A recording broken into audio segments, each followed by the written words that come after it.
né? Mas, do mesmo modo, pode existir uma verdadeira desolação espiritual, né? Por causa de um mau momento físico ou psicológico. Pode existir uma desolação por causa de um momento físico ou psicológico ruim, né? E aí, naquele momento, quando estou, claro, naquele momento físico, psicológico ruim, o mau espírito toma vantagem. Toma vantagem. Enquanto que, quando estou numa situação boa, assim, de sentimentos, sensações e tudo, normalmente o bom espírito continua agindo positivamente. E o mau espírito não pode fazer nada ou pouco naquela situação onde eu estou bem. Mas quando eu estou mal, fisicamente ou psicologicamente, o mau espírito pode aproveitar para agir, né? Toma vantagem naquele momento dessa situação de debilidade para tornar-se o mau espírito mais forte. E os ataques do mau espírito se tornam cada vez mais agressivos, né? Claro, é importante pensar como recuperar o lado físico, né? Deve ser feito, mas não tudo acaba quando recuperamos o estado físico que estava mal.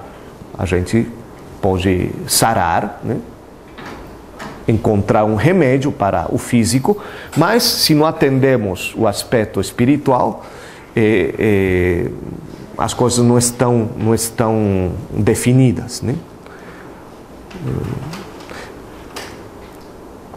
Nem também o contrário, porque alguns pensam, bom, o problema meu não é físico, mas é somente espiritual, então eu vou fazer apelo a muita penitência, a muita oração, e pensamos que assim vamos encontrar solução a tudo. Também não. Eu não atendi o lado físico, então não posso esperar que apenas a penitência ou a oração me ajudem para caminhar. Aqueles momentos são importantes, né? E devemos estar vigilantes. O mesmo Santo Inácio teve aqueles momentos graves, né?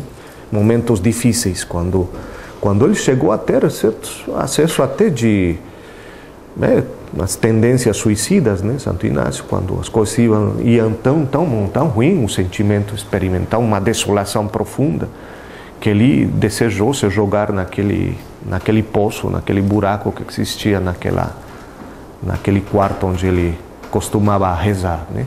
Ou seja, tentações desse tipo.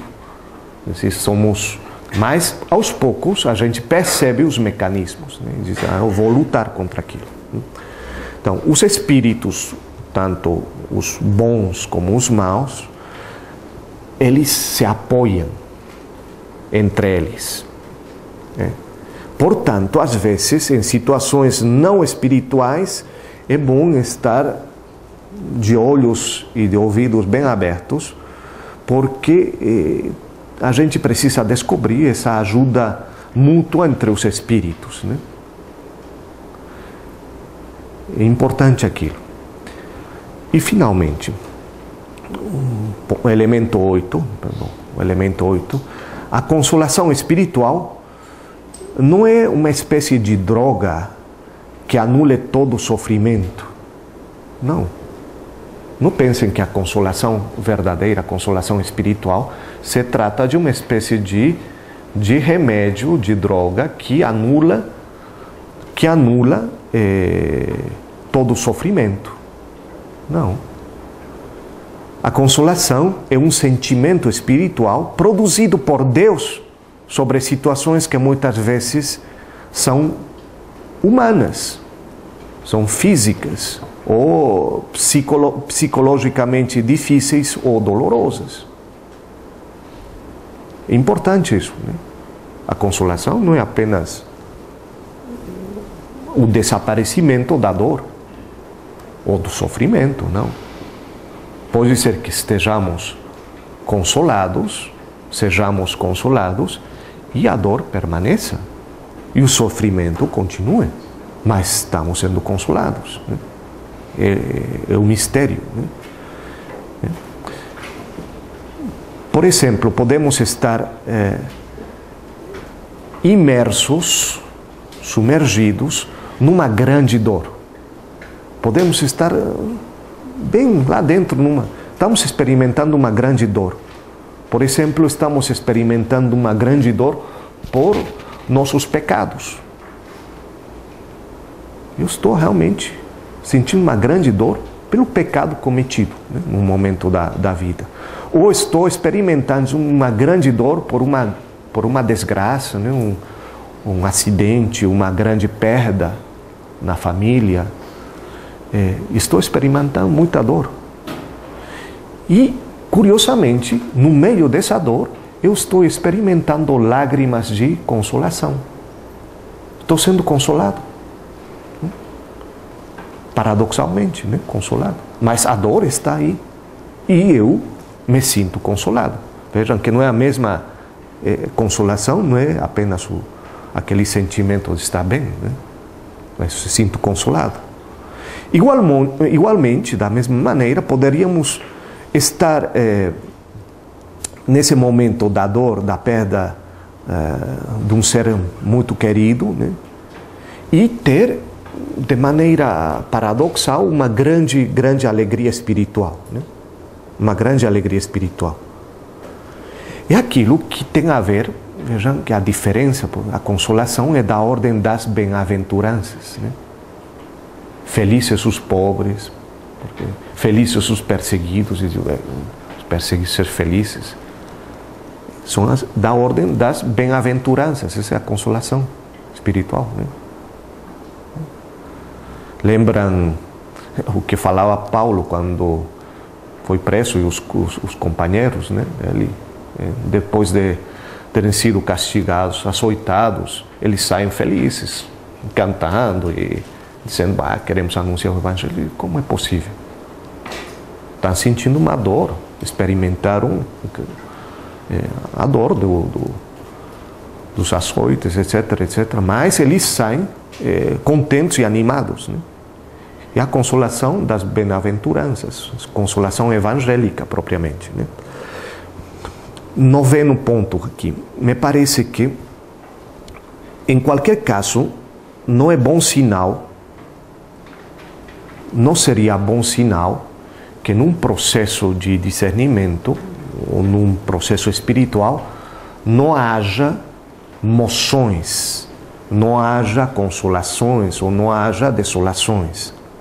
O que estejamos num estágio de euforia ou de depressão contínua, né? Seriam duas coisas. A gente teria que dizer tem alguma coisa de errado num processo espiritual onde não tem nada se move, nada se movimenta espiritualmente, não tem emoções, não tem consolações, não tem desolações, não tem nada. Algo está acontecendo aí, não é normal. Ou também não é possível nesse caminho espiritual estar constantemente num estado de euforia, né? Todo o tempo assim, isso também não é normal, né? Ou também não seria normal um caminho onde se tenha constantemente um estado de desolação ou depressão constante, né? Tudo isso é anormal, a gente precisaria examinar, né? E em décimo lugar, décimo ponto, poderíamos dizer, a consolação e a desolação elas podem vir em uma ou mais dimensões, que formam a personalidade, né?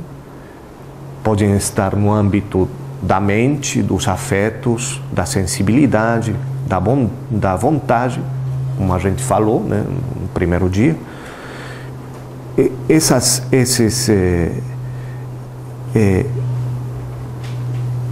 essas consolações ou desolações podem, de uma parte, iluminar, podem fortalecer, podem inflamar, uma palavra muito usada por Santo Inácio, quando nos consolos somos inflamados, né, no amor, né, inflamados no amor, podem alegrar, né, mas raras vezes são puramente sensíveis. A consolação e a desolação pode ter, então, esses diferentes âmbitos, né, que formam a personalidade, podem estar presentes na mente, nos afetos, na sensibilidade, na vontade.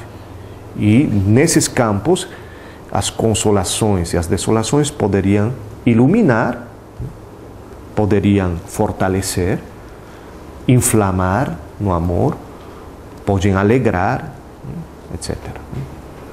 Bom, então seria um pouco como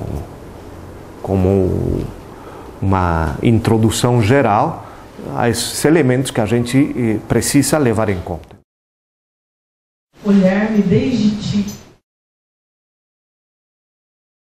Olha-me tu, Jesus de Nazaré.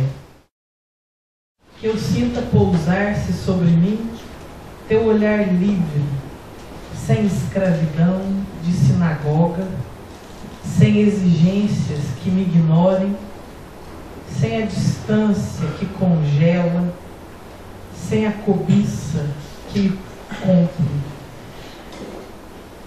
Que teu olhar se pouse em meus sentidos e se filtre até os devãos inacessíveis, onde te espera meu eu desconhecido, semeado por ti desde meu início, e germine meu futuro, rompendo em silêncio, com o verde de suas folhas, a terra machucada que me sepulta e que me nutre.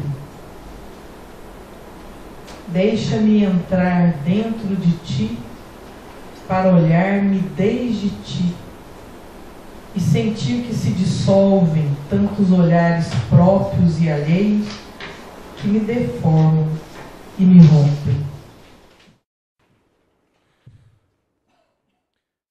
É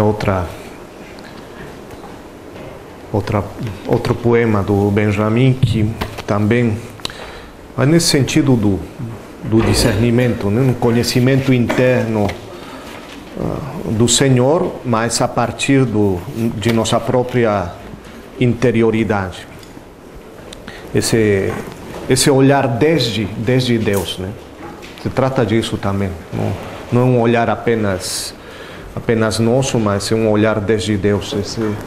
Essa descoberta dos Espíritos, procuramos esse olhar desde Deus, né? A partir de Deus. Bom, continuando, eu coloquei esses elementos, 10 elementos, como introdução para os espíritos, os sentimentos no discernimento. E agora eu gostaria de tratar a consolação propriamente. Especificamente sobre a consolação, eu vou tentar ir aos poucos. Depois chegamos à desolação, mas espero que tenhamos tempo. E depois vamos chegar às regras, então com paciência, né? Muita coisa, e às vezes vai mais lento do que a gente imagina, né? Programei. Então a consolação seria agora, a consolação. Da consolação, sobre a consolação, Santo Inácio fala dela, a consolação, no número 316 dos exercícios espirituais. 316. E aí Santo Inácio faz uma descrição bastante completa, rica, para saber o que é propriamente a consolação.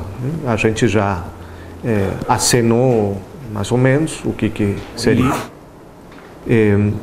Mas tem outros textos de toda a literatura inaciana, né? As Constituições, o Diário Espiritual de Santo Inácio, a chamada autobiografia, né? O relato do peregrino, que possuem indicações que ampliam o que seria a consolação, explica melhor. Mas este número 316 dos exercícios espirituais dá uma definição, poderíamos dizer, muito concisa, muito clara, né?